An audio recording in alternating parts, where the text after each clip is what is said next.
2019 marks the 200th birthday of Walt Whitman. His pioneering poetry is celebrated worldwide for its democratic outlook and a new, distinctly American style. I think the first time that I encountered Whitman was as a high school student after having seen the movie Dead Poets Society and thinking, who is this voice that got these people so animated and inspired to change their way of looking at the world? And so I picked up a copy of Leaves of Grass and was delighted to lose myself in these long lines and something large enough to include every person in America and every walk of life. I hear America singing, the varied carols I hear, those of mechanics, each one singing his as it should be, blithe and strong.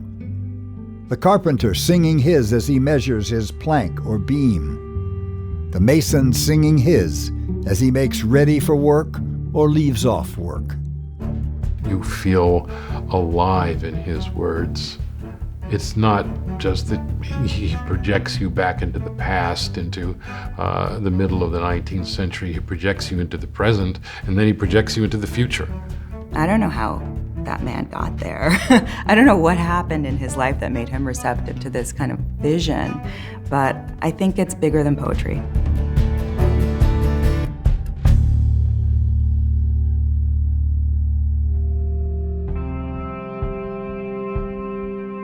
Nothing in Whitman's early life signaled the greatness to come.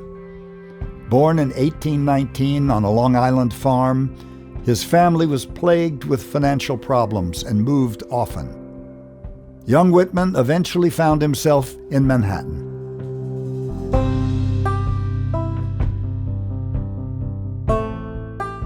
This is the city, and I am one of the citizens. Whatever interests the rest interests me. He quit school when he was about 11 years old, got a job in a print shop. And that really was his education. And Whitman, starting as a journalist with these new newspapers that were coming up, exploring the city and the crowd. His eye is looking. He's seeing characters, he's imagining. He's looking at a world that's not so unfamiliar. His voice is recognizable. He speaks the English we speak, of love, of longing, of praise, and who doesn't want to feel those things? Walt Whitman, a cosmos of Manhattan the sun, turbulent, fleshy, sensual, eating, drinking, and breeding. No sentimentalist, no stander above men and women or apart from them, no more modest than immodest. So the mystery of Whitman is, in roughly 1855 or 1856, this middling, busy, mediocre, half-educated journalist suddenly produces the most amazing and original poem in the English language with Song of Myself, in this little book called Leaves of Grass, which is going to grow into his life's work.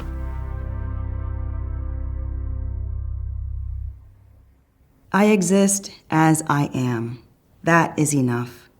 If no other in the world be aware, I sit content. And if each and all be aware, I sit content. So those are such simple lines. Even the brevity of that first one, I exist as I am, that is enough. These two statements that they assert a kind of authority. And then instead of rhyme, which we might expect in a poem of this age, we get repetition. So I sit content becomes a kind of refrain. I think it creates an emphatic underscoring of this idea that I am, and that is enough. Whitman used a cut and paste method to construct Song of Myself, drawing from his notebooks and other fragments. The work continued to evolve until the final revision in 1881. Leaves of Grass, which included Song of Myself, was a work in progress until 1892, the year of Whitman's death. Many of his notebooks and other belongings can now be found here at the Library of Congress in Washington, D.C.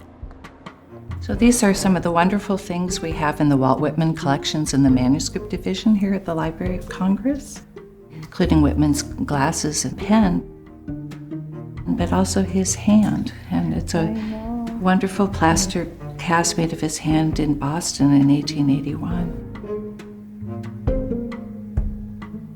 I like the idea that whatever was speaking to Whitman also left an imprint on something like his cane. It's incredible. Think of him walking with this. Or on, the things that he chose to scratch out and replace in his notebook. I want to feel it, and it's exciting to imagine that maybe I'm closer to it if I'm holding the book that he wore at his breast. I am the poet of the body, and I am the poet of the soul. I go with the slaves of the earth, equal with the masters, and I will stand between the masters and the slaves, entering unto both, so that both shall understand me alike. I am the poet of strength and hope. Where is the house of anyone dying?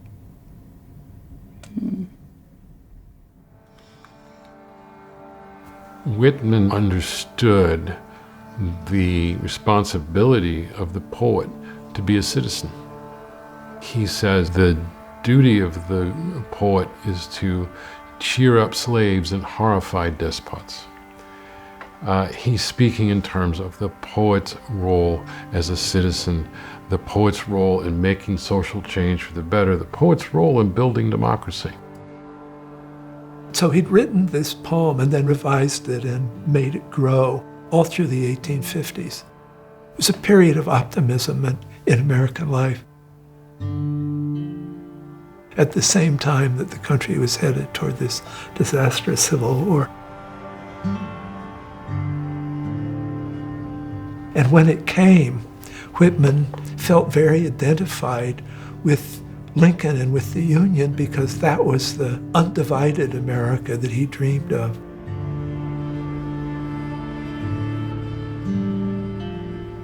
During the time in which he wrote this beautiful and sad poems of the war, he almost every day visited the wards.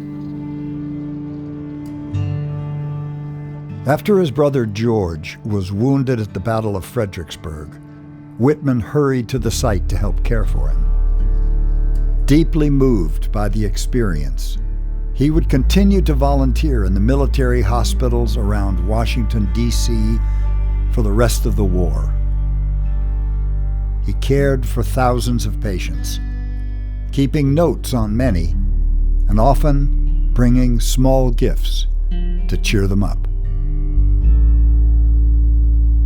Long, too long America, traveling roads all even and peaceful, you learned from joys and prosperity only. But now, now, to learn from crises of anguish, advancing, grappling with direst fate, and recoiling not.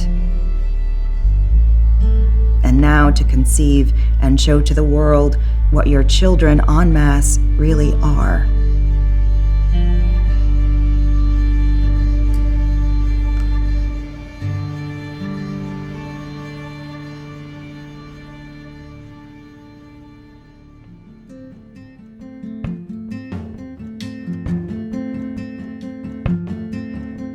Whitman is a poet of hope because he has seen the horrors of war.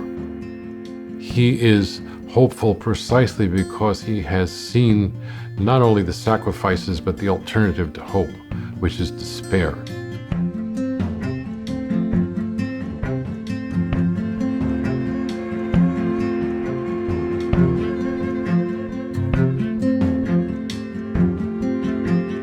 I think in every generation of Americans since, Whitman has been there to be that figure, to say there's a way for this imagination of a generous human polity that's based on our fundamental likenesses in body and heart and mind that we can make work.